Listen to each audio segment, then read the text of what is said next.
This is a mummy of a young man named Heraclides. He died in Egypt in the 1st century AD when he was about 20 years old.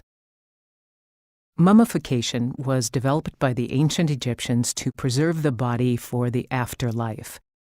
Typically, all internal organs were removed before mummification, with the exception of the heart. But in this case, the heart was removed and the lungs were left intact.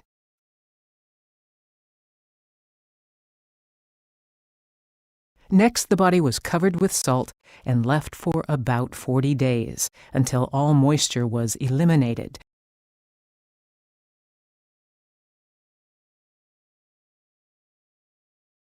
Perfumed oils and plant resins were rubbed on the body.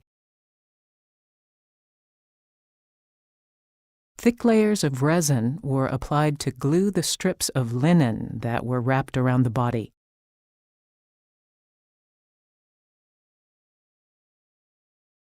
The mummy was placed on a wooden board, and more wrappings bound them together.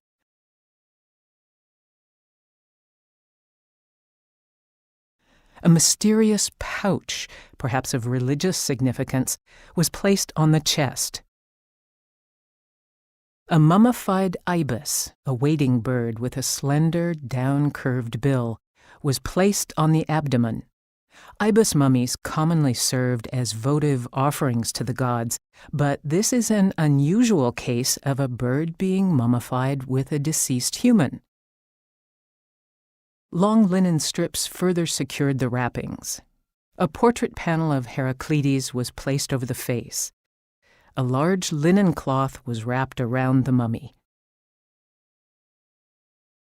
The shroud was painted red with an imported lead-based pigment.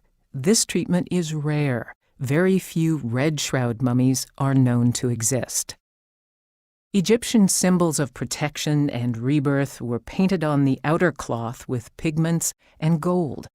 Finally, Heraclides' name was written in Greek at the feet. Thanks to this remarkable mummification process, Heraclides' body is with us today.